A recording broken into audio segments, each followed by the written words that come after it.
This episode is one that I have been looking so forward to sharing with you all. My guest today has a PhD in social psychology and has been studying the science of relationships for over a decade. She's an expert in attachment science, which very accurately predicts relationship behavior. In addition, she's an expert in the science of attraction and understands the deep underlying reasons why certain people are attracted to others. She has coached thousands of clients on how to find and keep healthy and happy romantic relationships. You may have seen her on TikTok as the dating decoder. And with that, please welcome to the show, Dr. Sarah Hensley. Thank you. Thank you so much for coming. I'm so excited to share this show with everybody because I think that no matter what stage of life you're in, how old you are, you're going to benefit from this. Yeah, absolutely. Personal development is something that obviously I'm super passionate about and love to share what's on my heart and what's my passion with the world. Awesome. Awesome. Well, I want to first ask you about your own personal healing journey and how you got to the point of relationship coaching. Yeah, so it's kind of a long story. I'm going to try to make it a little bit more brief than than what it would normally take me to tell the story. But um, before I tell the story, I think it's important to note that my ex-husband did pass away 3 years ago. And so a lot of what happened in my first marriage is very relevant to my story, but I also want to be really sensitive to the fact that he's gone and I'm mature enough to know there are two sides to every story. And I want to be really sensitive to him and to his family, but I also want to be able to tell my truth about how my first marriage really shaped me and in my journey. So my first marriage was full of a lot of really serious problems. There was abuse, there was a lot of infidelity and on his part, and he became an alcoholic. And it was a really, really difficult struggle in that marriage. And I was very trauma bonded to him. And we had 2 kids together. I really wanted to leave so many times, but I just didn't know how to leave. And it really is one of those things where, from an outside perspective, you would look at that relationship and say, how could somebody not leave? How could somebody stay in that? Right. But the power of a trauma bond is really strong. And I started being interested in relationships in graduate school. I really started being interested in relationships, trying to figure out my own marriage, trying to figure out myself. Why couldn't I leave? What was, the real root of the issues in my marriage? I finally did end up filing for divorce and leaving that marriage after 10 years, which was really, really difficult. And then I was in a very, very broken state psychologically. I was in a very low point. And I knew I had a lot of healing work to do. I knew that I had attachment traumas. I just didn't know how to heal those traumas. And so as I kind of launched on my own healing journey and started to get better, he started to severely decline. And he did end up passing away from a drug and alcohol overdose about a year after we got Oh my divorced. gosh. I'm so And sorry for thank that. you. I appreciate that. But I wouldn't change anything that I've been through in my life because it shaped me and it got me to the place where I am today. Of course, I wish we could have him back. It's a very, very sad, difficult, devastating thing that happened, and I can't change it. And my two choices were let it destroy me or grow from it. And I always say that pain is the best launching point for growth. And that was certainly true for me. I definitely hit emotional rock bottom after that happened. And during that time, I was also dating someone who had really severe dismissive avoidant attachment. I knew that that was his attachment at the time, and I was still very much wanting that relationship to work. And then when my ex-husband died, he really pulled away even more emotionally. Kind of the time when I needed him the most is the time he pulled away the most. And that's very common with dismissive avoidance. And I just knew that I needed to end that relationship for good. And I needed to isolate and really take some time to figure myself out. And in that time, I did a lot of attachment healing work. I just kind of scoured the science. I scoured personal resources on, the internet, YouTube, everything I could find. And I got really close to God at that time as well. So I was doing a lot of psychological work. I was really diving into my faith. And over the course of about a year, I really transformed dramatically who I was. I no longer suffered from anxiety or depression. I was coping with the grief appropriately. I was definitely able to function a lot better as a parent. And then when I finally decided I was ready for a real relationship, God kind of gave me a little nudge. You're ready. Go put yourself out there. And I met my husband right away. It was kind of crazy. When I first felt really ready, he just walked right into my life, and we have a beautiful, amazing, loving, secure, and healthy relationship. And so the ending is very happy. Although, grief never totally goes away, it's something that I feel like I can manage in a healthy way. That's great. I love that there is a happy ending for you, and you went through all of that to get there, but it's all about, bettering yourself, Absolutely. and then it comes. Yeah, absolutely. That's amazing. I love your story, so thank you so much for sharing that. You're welcome. Um I noticed as you were telling that you mentioned trauma bond. Mhm. So that kind of sparked something in me. Would you mind explaining that a little bit? Because Sure. I feel like that's something a lot of people may have, but not Mhm. realize what it even is. Absolutely. So the concept of trauma bonding, it's really a more mild form of Stockholm syndrome, Mhm. and it's very common in relationships where there is abuse. But there is milder forms of trauma bonding that don't involve really any trauma. They just involve a concept called intermittent reinforcement. So intermittent reinforcement is this idea that sometimes we get our needs met and it feels really good, and other times we are abandoned or abused. And then that is paired on and off together for a really long time. And it creates both anxiety as well as addiction. So when you think about things that are addicting, like gambling or drugs, they involve intermittent reinforcement. When you gamble and you bet your money and you win, it feels really good. You get all the good chemicals rushing through your brain. And then if you lose your money, it feels really bad, giving you some anxiety and making you want to bet again to try to win your money back. And the same thing with drugs. You have the high, you feel really good, you crash, you have the low, making you want to use the drug again. And so relationships can be addicting in the exact same way. In fact, the neurological processes that are present in addiction to drugs or gambling are the same ones that are present in addiction to people. So with a trauma bond, there's usually some form of abuse in the relationship dynamic. So either verbal or emotional abuse, even physical abuse. And so in those relationship dynamics, we have times where the abuser is kind and gentle and loving and is meeting your needs.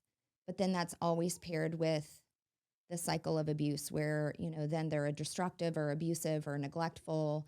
And you are always just trying to manage that next crisis and thinking, well, if we can just get over this crisis, Yeah. right, and we can get back to the good. And so you're on that hamster wheel of during the low points, just working so hard to try to get back to the good parts or the normalcy. And it's an emotional addiction, Mhm. right? You're just on that hamster wheel trying and trying and trying and trying. And you are chemically addicted to this person. And it's a really, really, really difficult thing to break. In fact, the science is pretty clear that the only way to break it is strict no contact, or if you have children, extremely limited contact, which is what I ended up having to do inside of my marriage, which was extremely difficult. And it's so strong that after I divorced my husband and he moved out, I actually reconciled with him after we were legally divorced. And that ended even worse than the first ending to our marriage. So for people that keep going back to abusive relationships, a lot of people just don't understand it. They say, why would you do that? It's because you're addicted. I mean, your Right. brain has been hijacked to be addicted to getting the dopamine and the serotonin hits when things are good, and it Yeah. just makes you want to keep going back and keep trying. And you have a lot of toxic hope Mhm. that, hey, this is going to get better, and it usually doesn't. Wow. And I feel like that's something that is not talked about enough. Oh yeah. Because I have peers in my social group that I see, with something that I would think is a trauma bond. Absolutely. And it's like they're not even aware of it. Mhm. And so, yeah, talking about that more, I think is great. Yeah, absolutely. So, and with that too, you have it's understanding, attachment science as well, which Yeah, is something that you specialize it in. is. And so, can you explain what that is, what attachment science is, and maybe how to understand what your attachment style is? Sure, absolutely. So attachment science started in the late 1950s with John Bowlby, and it's been further refined in thousands of empirical studies over the courses of many, many decades.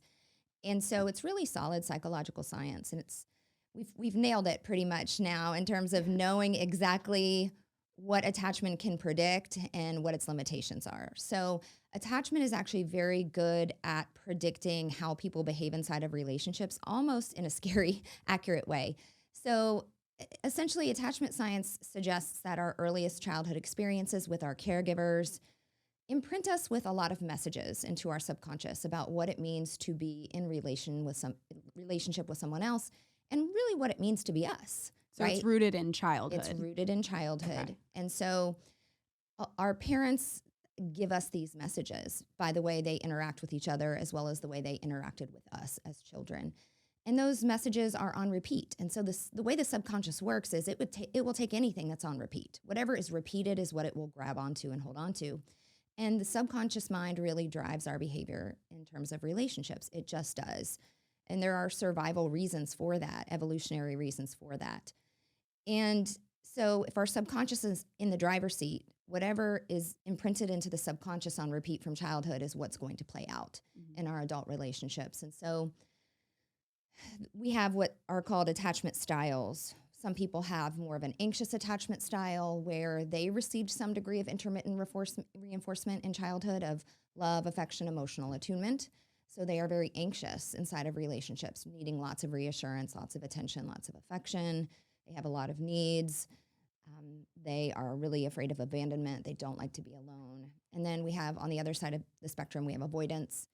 Individuals with avoidant attachment were often somewhat emotionally neglected in childhood. So their parents were just a family that didn't do feelings. When feelings were brought up, it was kind of like, oh, calm down, you're fine. Don't worry about that type of mentality. And they grew up to learn how to suppress their feelings. And they're very uncomfortable with emotional vulnerability. They tend to be too distant inside of relationships. They tend to back away from people after a certain period of time when there's been too much intimacy cultivated in the relationship. They really struggle to handle conflict inside of relationships. And then we have what used to be known as disorganized attachment. Now it's called fearful avoidant attachment, which really develops through some degree of childhood trauma that really breaks the trust between the child and one or more of their caregivers. And that trust wound is very, very profound. And it causes a disorganized pattern of reacting and trying to get your needs met inside of a relationship. So they may have some activating strategies and be very anxious inside of their relationship, only for something to happen and them turn around and shut down and be avoidant and pull away. So they are the hot and cold attachment style. Whereas the anxious preoccupied is always coming towards the partner, the dismissive avoidant and always moving away from the partner, and the fearful avoidant can kind of do either one, depending upon what their partner's doing or what the situation is. And then we have people that are securely attached. I think research used to say it was half the population. It's not. It's a very small portion of the population actually grows up with, secure attachment. Oh, so yeah, most people absolutely. have some degree of insecure attachment. Mhm. So for someone who doesn't maybe know their attachment style, Mhm. what is a way that you can find that out? Absolutely. So there are definitely childhood predictors. So there's the research and the science is out there. Anybody can kind of go find it. But to just summarize, the childhood predictors of each attachment style are pretty clear. So for the anxious preoccupied folks, I usually see in my practice that they had really stable childhoods with loving parents. They reported that their parents got along. They had good relationships with both of their parents. But there was something in the family dynamic that made the emotional support and affection and attunement that the child received inconsistent. So maybe parents worked a lot. When they were home, it was really great, but they were gone a lot because they both had jobs where they worked long hours, or maybe there were a lot of siblings around. And so they just didn't get enough of that one-on-one attention. For dismissive avoidance, I often hear the same thing. I had a good childhood. My parents showed up for me. They took me to the baseball games. My mom packed my lunch.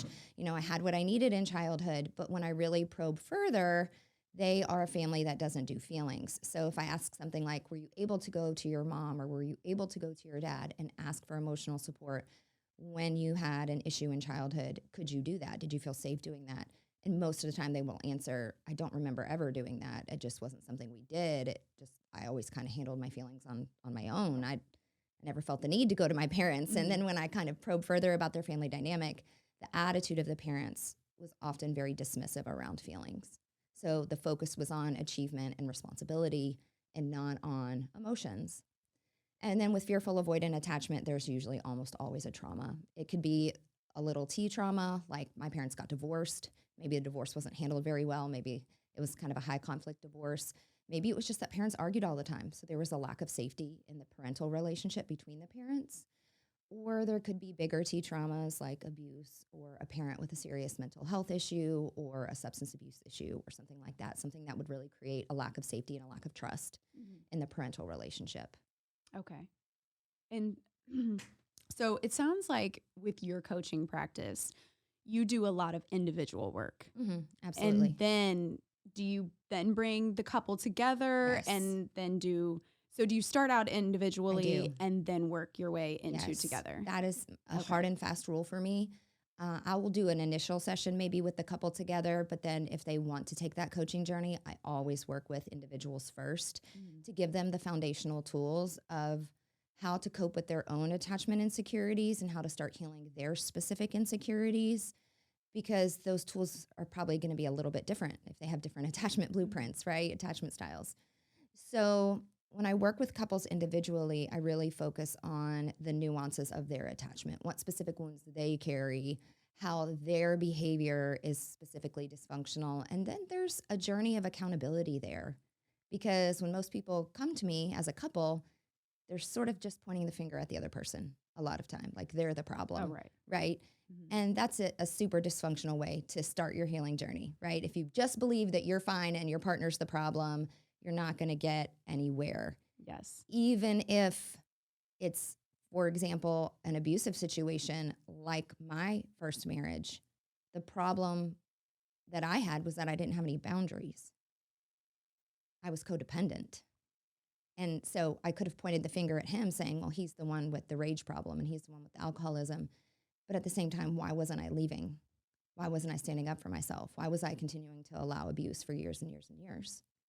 I had to point the finger at me and say my codependence and my lack of accountability and my lack of boundaries was problematic. And I had to take responsibility for that and learn to heal those things inside of me that were causing me to stay. So it's never a one-sided issue. Each person in a dysfunctional relationship has to come forward and say, there are responsibilities that I have to take to fix my part of the dynamic before we can move forward. This is so good. And I feel like this, like your coaching practice, this strategy is a way to improve your life in other ways rather than Absolutely. just your marriage, your Yeah. boyfriend and girlfriend dynamic. Like it just improves your relationships altogether, which then improves your life. It does. Yeah. I mean, dramatically. My healing, I was a very pessimistic person. I was crippled by anxiety. And that wasn't just in terms of my relationship. That was just the way I lived my life. I always saw the downsides of everything. I focused on the problems. I was anxious about everything. I didn't trust myself. I didn't trust other people. I was constantly worrying, constantly just crippled with worry and anxiety over everything. And my healing released me from that. Now I'm kind of emotionally bulletproof is kind of how I would describe myself. There's nothing in this life that makes me all that upset. Right. That So you don't allow to. I don't because allow you've healed it. that. You've healed that part Yeah, of you. absolutely. Wow. I love that. I feel like with relationship coaching, you approach it in a different way. So what does a coaching process look like for you? And how does it differ from, your traditional therapy? Sure. It is dramatically different than therapy. So therapy is a very exploratory process. It's a lot of talking that the clients do, coming to their own revelations through opening up, through being vulnerable. The therapist is kind of more of a guide. And it's a slower process. There's a lot of focus on individual situations or circumstances and how those impacted people. I'm looking at patterns. I am looking at, and I usually know people's patterns right after I do the assessment. I know if you put a fearful avoidant and a dismissive avoidant together, what their problems are going to look like, because I know the core wounds and triggers of both of those folks and what their trauma responses are and how their trauma responses are going to both trigger each other. So just kind of like a sports coach, I'm looking for patterns. I don't have to relive with them every fight. We don't have to bring up every negative thing that's happened. And in couples therapy, that's often what ends up happening. They're just rehashing the last fight, getting angry with each other all over again, and they're not really getting a lot of great solutions. And I'm not saying that across the board, because there's a lot of great therapists out there, but the clients that usually seek me have failed in couples counseling, and they're looking for a solutions-focused process. So here are your patterns. Here is what you need to do to fix those: exercises, tools, strategies.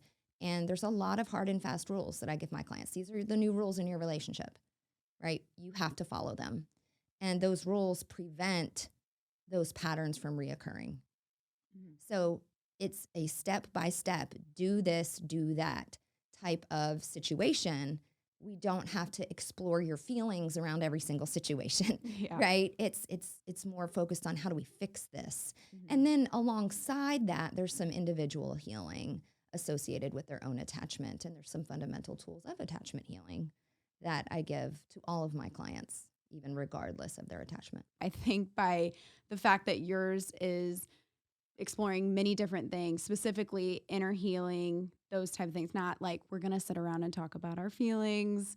It's a little bit easier of an approach, I think. Yeah. So that's great. It is, and it's really great for those with avoidant attachment who are very uncomfortable with vulnerability. Right. They don't want to rehash everything that's happened in the relationship. It's Yes. extremely overwhelming to them, and that's part of why they shut down and stop participating in therapy, because they can't be vulnerable. They don't have a capacity to be vulnerable. And so in coaching, I don't require a ton of vulnerability of them. I teach them how to gain the capacity for vulnerability and then learn to practice that a little bit at a time. I don't just start with them, hey, be vulnerable, tell me all your feelings about your partner. They can't do that. They don't have the capacity for it. And that's why they're going to couples therapy and they're failing.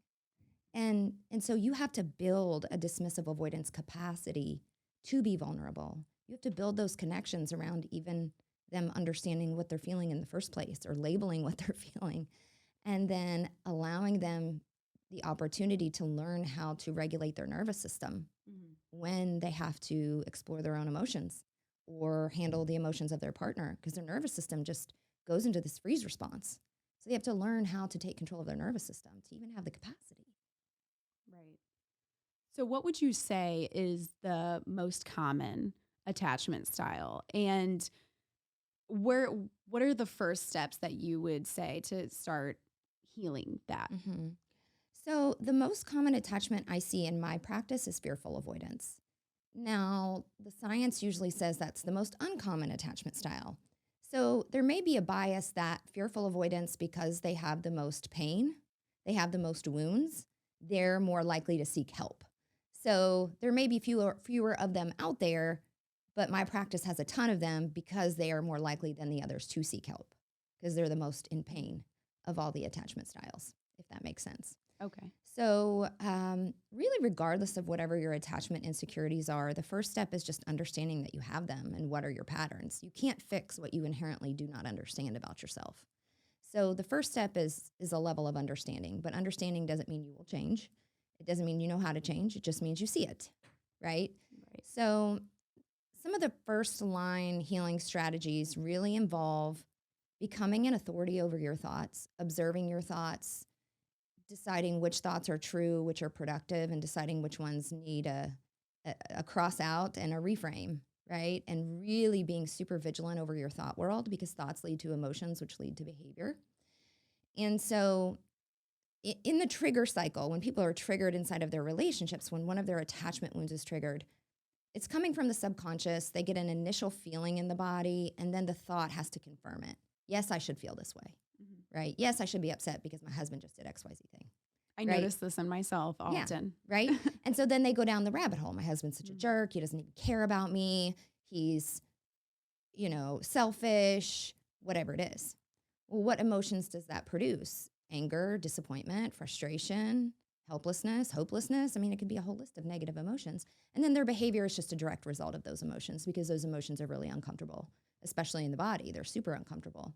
So then they just divert right into their attachment trauma response, whatever that is. Anxiety, which is, demanding or pouting or protesting or whatever that is, or avoidance, a shutdown, a silencing, a stonewalling, whatever it is to pull away from the partner. And so the very first step in the trigger cycle that we actually have conscious control of is our thoughts. So I work on metacognitive skills with my clients, which are thinking about thinking, observing your own thoughts, and intervening on those thoughts. So instead of thinking, oh my gosh, my husband's such a jerk, we go, stop, hold on. My husband just said something I didn't like. How do I want to respond to that? And then we don't go into helplessness, hopelessness, frustration, anger. We go into empowerment. We go into confidence. We go into, a state where we feel capable of handling this negative situation. And our emotions are not out of control. And we're then capable of acting rationally and respectfully. We're not yelling at them or giving them the silent treatment, right? We're saying, hey, I think we need to have a conversation. That I'm curious what you meant by that. Right. And instead of coming with, why were you so rude? Right. And Which so then just makes it explode. it does. Yeah. And then the second most foundational tool we work on is really calming down the nervous system. We figure out, where is their nervous system going? Is it going into flight? Is it going into fight? Is it going into freeze? Is it going into fawn? Those are the 4 trauma responses.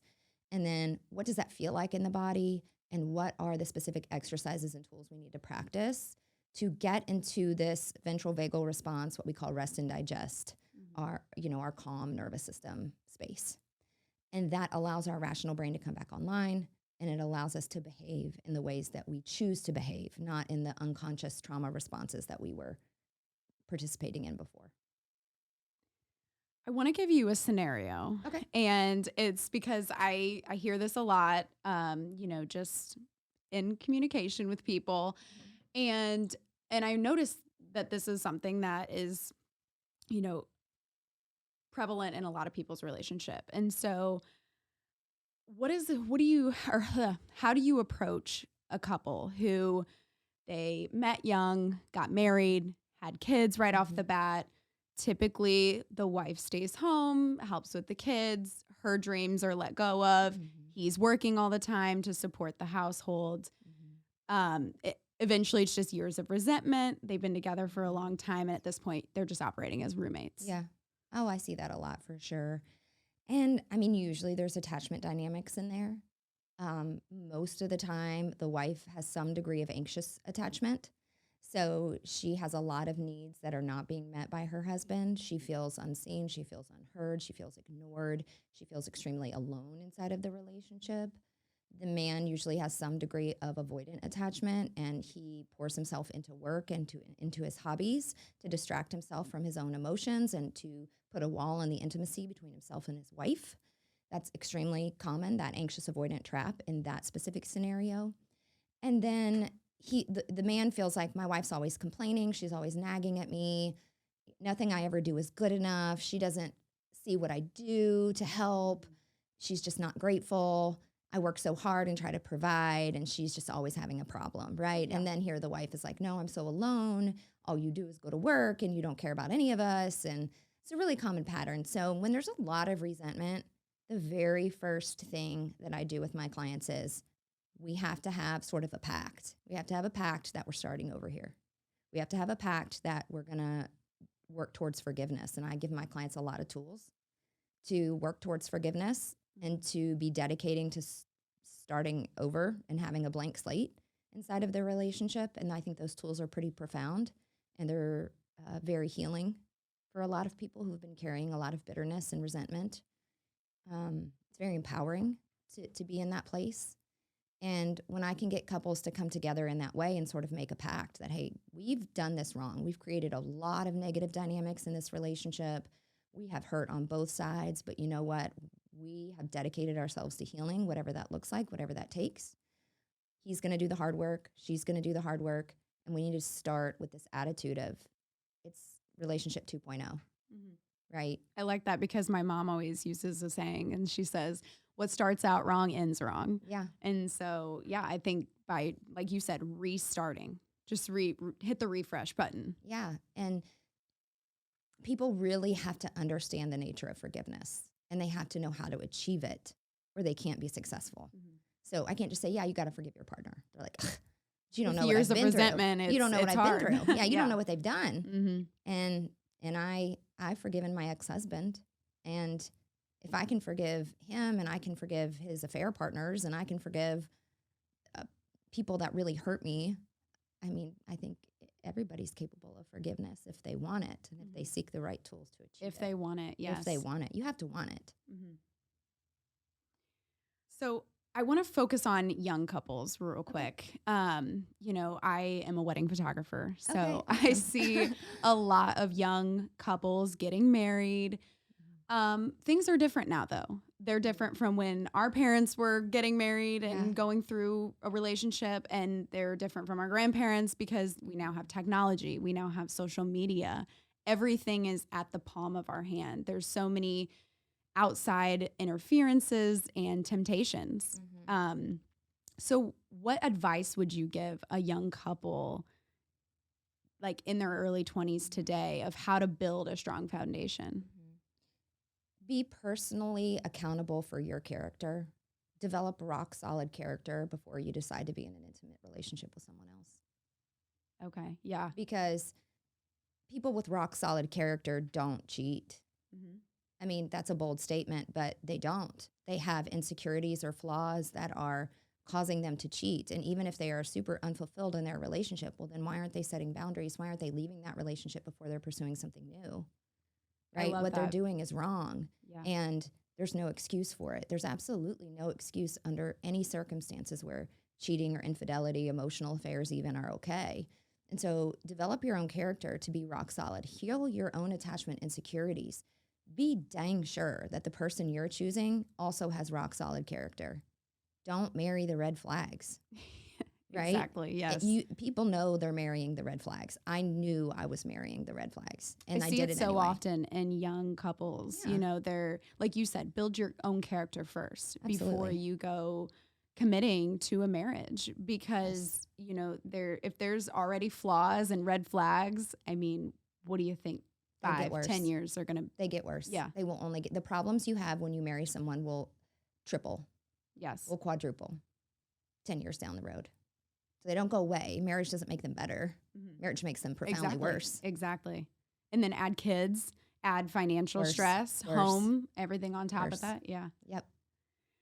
Do you at any point tell your clients, you know, I think we're at the end of the road here? Like, I guess do you ever reach a situation where there's no hope for a couple? Yes, I do. And what does that look like, and how do you approach that? It's more rare because most of the time people that are investing the money to see me are really wanting to do it, right? Because coaching is an investment. I mean, insurance doesn't cover coaching. It's out of pocket. It's a little bit more expensive than therapy. So people that are willing to make the financial investment usually are wanting to do the work, right? They're like, okay, I'm willing to do what you tell me. But I have cases sometimes, usually, where one partner is significantly dismissive avoidant, and they just don't want to do the work. And so you have one partner who desperately wants it, and then you have another partner who was kind of dragged there and is going through some of the motions, but not practicing the tools, not doing the exercises, not following the rules in the relationship that they were given. And you have to want it. And so what I usually help the other partner do is decide, are you willing to accept that this person is never going to give you anything different than what they're giving you now? Are you willing to be 100% at peace with that? If you are, proceed. Keep going in your marriage. But I don't think you are, because you wouldn't have come to see me in the first place. So what does setting a boundary look like for you? Right. And how can you do that in a way that respects him, respects you, her, whatever the relationship dynamic is? I actually had one of my favorite clients I think I've ever had yesterday. She just quote unquote graduated her coaching journey with me. And it started with her and her dismissive avoidant husband. And he didn't want to be there. She begged him to do it. And then he already had his mind made up that he wasn't going to participate in the process. And so when you're faced with someone who just says, I don't want to be any different than I am, if you can't accept them 100% for who they are and you're not happy, what's your alternative? Right. You're only operating with 50% Exactly. of the You relationship. can't change someone else. You can't force someone else to change. There's nothing you can do. The only person you have control of in the relationship is yourself. So I do see that. It's more rare, but I do see it. And what I usually help the other partner do is stop self-abandoning and start walking into their own empowerment. I always tell people, imagine you get to your deathbed, close your eyes, you're on your deathbed. Would you have a regret that you never experienced secure and healthy love? If you went through your whole life, you never knew what it felt like for someone to love you in a healthy way. Is that what you want? Because if you stay married, that's what you're going to get. Right. And sometimes that's what wakes them up and they're like, no, I don't want that. That's interesting. I'm sure that gets people really thinking and that. Yeah. Wow. So you have group coaching. I do. Can It's you getting talk ready a to little bit launch. about that Yes. and let us know what you have coming up? I'm super excited. Right now, we're just playing the IT waiting game. Everything's Yes. developed. We're just getting all the tech in order for it to launch. So I've built my own app, which is super exciting. And all of the group coaching will be done in the app. So I have an online course that they can access in the app. And I have a huge digital media library of a lot of long form content videos on a lot of the topics that I'm asked about in terms of everything from boundaries to healing tips for each attachment style to narcissistic abuse, just anything, any kind of thing you can think about. I've kind of got in that digital library. And then the online course really walks you through healing your attachment. So there's videos for each attachment style, videos on how to identify your attachment, how to heal it, how to make positive changes in your relationship, how to communicate based on your attachment patterns, how to resolve conflict in a healthy way. All those things that I teach my clients in their one-on-one journey is in that online course. And then in addition to that course, you get 4 group live Zoom calls with me. So there's 4 chapters with a series of modules in each chapter. In the online course, you do 1 chapter, you go through all the modules, and then you meet in your weekly group Zoom call. You can be anonymous on that call if you want to. You can turn your camera off. You can put whatever name you want. It doesn't matter. You can participate anonymously, or you can be very interactive, and you can get all your questions answered about the tools that they're learning, about their personal relationship circumstance. And I think it's really beautiful because so many people are struggling with similar problems. People love to think their problems are unique. Right. They're really not. Yeah. They fall into a number of very, very predictable categories. Mm-hmm. And so they're going to get to hear about, other people's situations, which I think can make you feel like you're not alone in this journey. Absolutely. And you can learn from the advice that other people are getting for their specific circumstances. So, and then they'll also have access to my client-only Facebook group where I will be interacting personally a lot with them, posting a lot more resources. So you just get a ton of resources, and it's going to be a lot more cost-effective than the one-on-one journey, which it's honestly, that's a little bit of an investment to do a one-on-one journey. And some people will always prefer that, and that's okay. I'm keeping that as an option for people. But I think group coaching is going to be a way for me to fulfill that demand. I'm booked out until March. Wow. And so this is a way to get you now. Yes, this is a way to get me Yes. now. And the biggest frustration I'm finding in my business is, although I have 1 coach under me right now, I have another coach that I've trained and certified that's getting ready to start.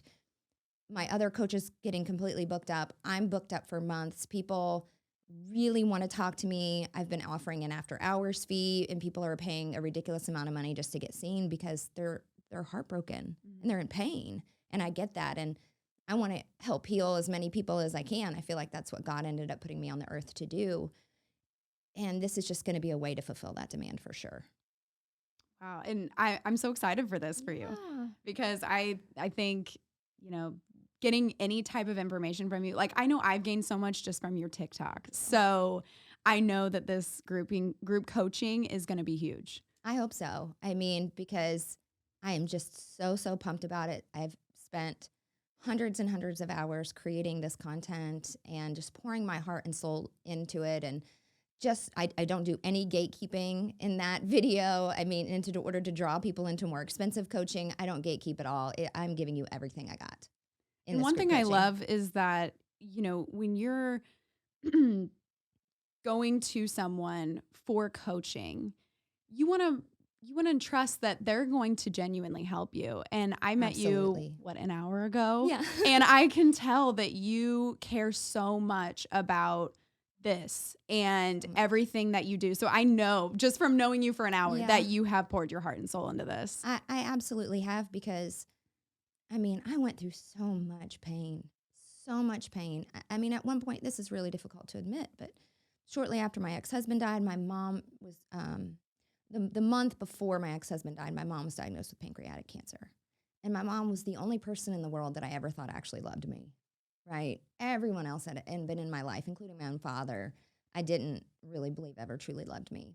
And so that person was dying. My ex-husband had just died. I had these 2 kids that were incredibly grief-stricken and traumatized. I developed vestibular migraine from the stress to the point where I could barely function. I could barely do my job. And I mean, I was almost suicidal. It was my kids that really kept me alive, because I never would have left them. But if it weren't for them, it would have been over. Wow. And, the day I got on my knees and said, God help me, I mean, I didn't really have much faith before then. And God said, I've got you.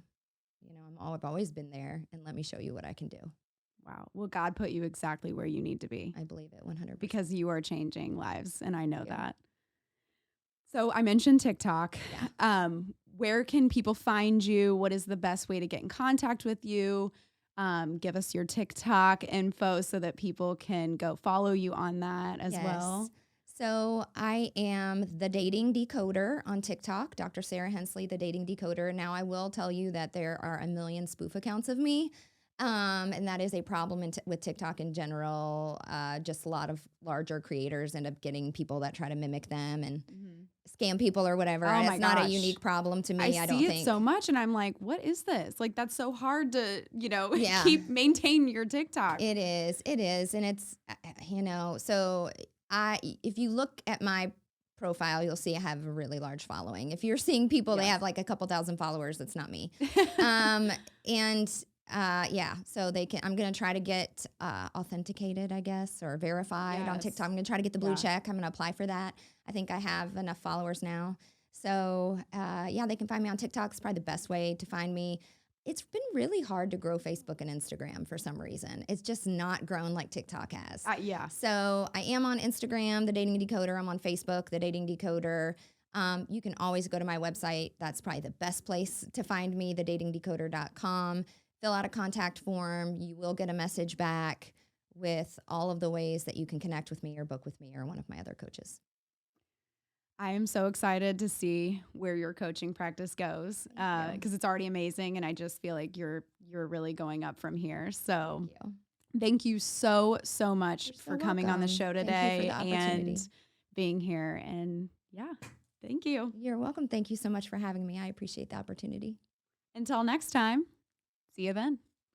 As always, I appreciate you all so much for listening. My goal is for these episodes to at least help one person in some aspect of their life. So if you like what you hear, don't forget to follow, like, subscribe to the show, as well as follow us on social media at Inside Voice Pod. Thanks.